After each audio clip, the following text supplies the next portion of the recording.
Just who is the Jonsbo N10 For? That is something I have been wondering for a while, ever since I saw this new MITX NAS case over at Computex last month. It has left me wondering what exactly has compelled Jonsbo to release this, who is the target audience, and with a growing range of small factor M.2 NVMe solutions in the market right now, is this too little too late? Today we're going to talk about the Jonsbo N10. What it can do, what it can't do, and whether this is what you need for your more compact MITX NAS DIY project in the future. But before we go any further, a word from today's sponsor. This video is sponsored by AliExpress. Let's be honest, if you're considering buying a Jonsbo NAS case, there's every chance you're going to be looking at AliExpress right now in order to get hold of it. And right now they are doing their summer sale where you can enjoy up to 80% off on a multitude of their products, as well as utilizing the mobile application for their Shake and Win promotion right now to get even more freebies. These promotions, alongside up to £50 off your order using the codes on screen, are going to be available until midnight, June the 28th. Alongside this, you can still jump on board my own AliExpress cashback team in order to enjoy 5% cashback on your orders and go up to a potential 10% cashback or £450 by orders that are placed through the AliExpress application by joining my team. So if you're considering buying the Jonsbo N10 or any other Jonsbo NAS case, do take advantage of some of the codes you've seen on screen and linked in the description below in order to get started and save yourself a little bit of buns. Now the TLDR, is it not too long didn't watch? The TLDW is that this is a true MITX NAS case. By that I mean that even though I've reviewed pretty much every single Jonsbo NAS enclosure, this is the first one that is very specific about MITX in a way that the others weren't. What do I mean by that? I mean that this case is basically an MITX motherboard sized case. It really does hone in on the benefits of MITX and that smaller scale. Now, depending on where you buy this, it's going to set you back between $60 to about $100 there. Again, factor in your tax, factor in your shipping. It's available in two colors, in black and silver, supporting 4 SATA drives inside that SATA SSD, more on that later on. And although it doesn't arrive with a PSU by default, it does arrive with a couple of 40mm fans already pre-attached inside the case there. I've already removed the cover plate there for those drives to give you some idea about the spacing there, more on that later on. It's an aluminium case there, 1mm thick aluminium, again not aluminum, we're not going to go down that road.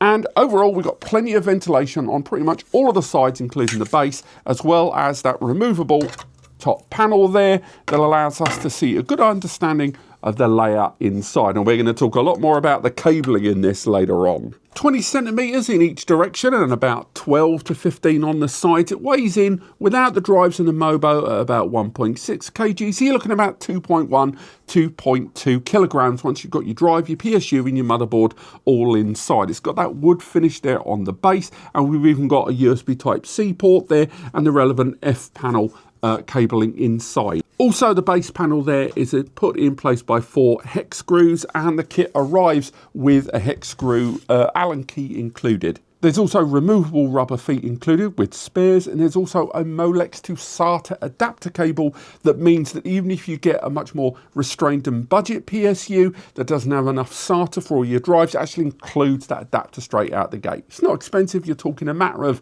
$2 to $5, but it's nice they've included that in the kit. I'm going to start things pretty positive. I'll tell you right now, this is a very well put together case. We've talked about Jonsbo before, and unsurprisingly, this still continues to meet that standard in terms of material, in terms of construction, and as a case that is trying to maximize the benefits of MITX in a way that other Jonsbos have supported but have still managed to arrive pretty big. This is the first time I've seen a DIY NAS case that could stand to compete with some of those flash little boxes coming out now. Now, these are obviously tailor equipped. You have no flexibility. You can't really pick and choose the CPU that goes inside. Many of them arrive with pre-soldered memory. And the limitations that some of those pre-built DIY NAS solutions arrive with are what have drawn people a lot more towards DIY builds now that we're seeing pre-soldered CPU motherboard combos rocking out from, again, your Toptons, your CWWK, so you can scale up a little bit more to some larger vendors in the market right now, your MSIs and more. And although this does allow to support these, you have to be a little aware of some limitations. Now, what are those limitations? Number one, we can talk about the CPU cooler. So if I remove this one, the board inside here is a recently released N355 motherboard from CWWK that has a pre-attached ball bearing heatsink there on the inside. But again, look at that height differential there. Not a huge amount to play with. The PSU, that Flex PSU, can only reach a maximum height of 150 mil, which isn't, it's fairly standard for a Flex. But when it comes to the CPU cooler, you've only got 38 millimeter height to play with inside there. That means that, boards like this one that arrive with that silent ball bearing heatsink there are going to be absolutely fine. But the minute you start playing with these bigger boys, even this low profile heatsink here, this Jonsbo silent fan there, takes up a decent amount of spacing inside that case. So again, CPU coolers, much like everything else about this, are going to have to be discreetly sized. And talking more about discrete sizing, yes, we've got tons of ventilation on every single side, but I'll say right now, you do not have a lot of room to play with inside here. To put that into perspective, almost the entirety of the bottom cavity is occupied by the PSU and that SATA cage. That SATA cage doesn't even have a SATA backplane that it's feeding directly onto there. You have to rely upon separate power and data cabling. Now, you might get lucky and go for a motherboard that's taking advantage of those SFF 8643 connectors that allow one cable to easily feed into multiple SATAs there. But if you go for boards, again, like this one, this is the N150, this one has got 6 individual SATA.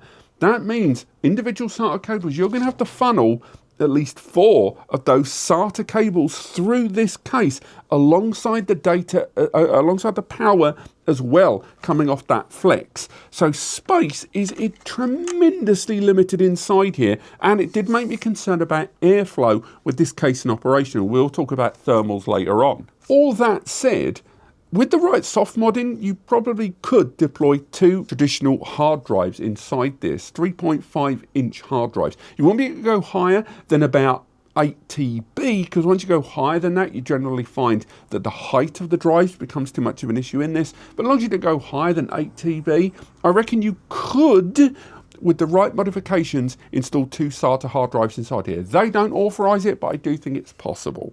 And once you factor that in, again, with MITX motherboards, some of which arrive with as much as 3 M.2s on board, that does allow for a decent amount of hybrid storage potentially available inside this. But again, space is hugely at a premium.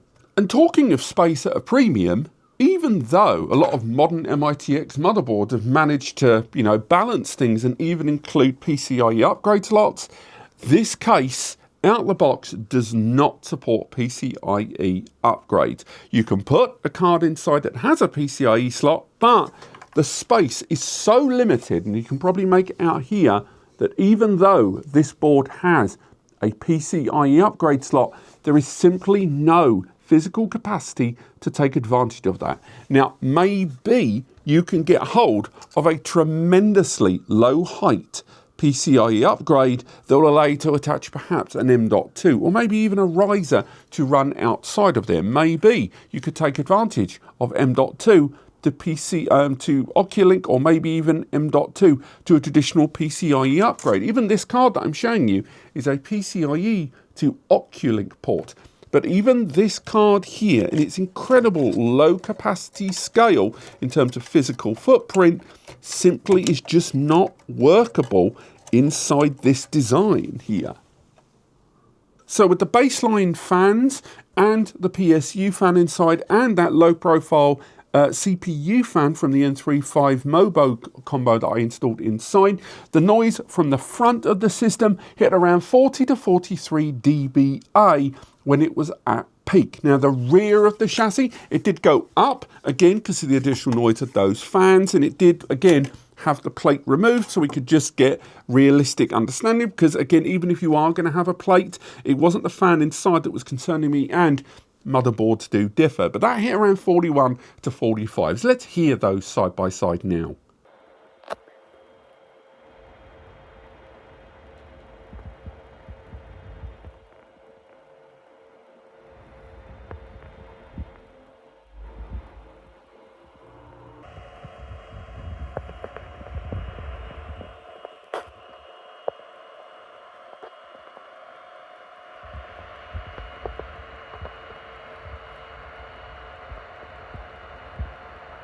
Next up, heat generation. Now again, it's going to be very dependent on the motherboard you choose to deploy inside this. However, utilising our N355 to keep things efficient, we hit along the top of the system around 31 to 33 degrees, and this was after 24 hours, 1 day of system deployment with periodic access. On the side panels, it went a little lower at 30 to 32, again depending on the angle that I was doing the thermal imaging there. It did kind of go a bit wild. But the internal there, with that plate removed, allowed me to see, even with the lid removed at the top, that it hit around 55 to 56. Now, that temperature, generally for a CPU heatsink, you know, obviously pulling that heat and dissipating it into the air was pretty good. It was doing its job. It maintained that heat after maintained that level, I should say, after 24 hours. And I wasn't as concerned about the airflow, but again, that's because I was using a particularly low profile heatsink. And if you're going to go for something like this, because you want to go for a compact yet powerful MITX deployment, again, like this one, the 1240p Intel 12 core 16 thread processor on this one, you're going to probably need to think a lot more about heat. And particularly when you're looking at motherboards like that one that have 10 GBE on board, that's when that heat is going to garner even more, and there is no active airflow around the top. There's no positioning for fans to be deployed on the top panel or the sides, only on that base panel. And there is a dividing metal sheet that, although is perforated, does mean there is no active cooling built into the top. So perhaps it would have been nice to have a couple of those smaller 40mm fans to be occupied in here to help draw the air out of that top panel from 10 GBE controllers, and of course assist in that CPU where possible. Overall, for what the Jonsbo N10 is trying to do, it succeeds. It goes ahead and tries to capitalize on the scale benefits of MITX in a way we've not seen the brand do before, and allowing, again, for that flexibility for more powerful MITX options when people are looking at these more compact options that use much more power efficient CPUs, and therefore without a number of lanes or power to really push through without big concerns about temperatures. This does a much better job of handling that and allows more flexibility in those deployments. However, is it perfect? No. I do not like that the SATA drive connections, because remember, this is designed for server deployment. Why on earth have they not gone to the trouble of either including a SATA backplane there internally, or at the very least including the SATA cables, including a split out cable for those that need it with this bundled purchase here? The choice of a Flex PSU makes a lot of sense when you get into a scale like this, but I know that's not going to be for everyone, given pricing on Flex PSUs can be kind of bonkers, and that is even notwithstanding if you decide to go nuts and go for non-gold 80 PSUs there. Noise and temperature management I'm really happy with here, but I do wish they'd gone to more trouble with regards to optional fan placement. It's good that they've included those two small fans. It's the very least they could do, frankly, but I do wish there was a way you could mount a little bit more cooling in that top cavity when the bottom one seems to already be crammed in so much that active airflow from the existing fans, which seem to be largely designed just for the storage there internally, is not going to make it all the way through, and therefore that CPU cooler is going to be working that wee bit harder. For a customizable MITX dedicated NAS case, It's not much I can argue with in that. When we talked about different NAS cases over the years, and we talk about ones that are sculptured for design, this is a great example of that. It's not going to be a Jonsbo N5, an N2 or N3. It's never going to have those realms of popularity. This is a niche case for niche kinds of server deployment, and for its remit, it delivers. But what do you guys think? There should be an article linked below over on NAS Compares going into more detail. Have you already got one of these? Maybe you can let me know how you found it. Maybe you're considering it. I've got questions.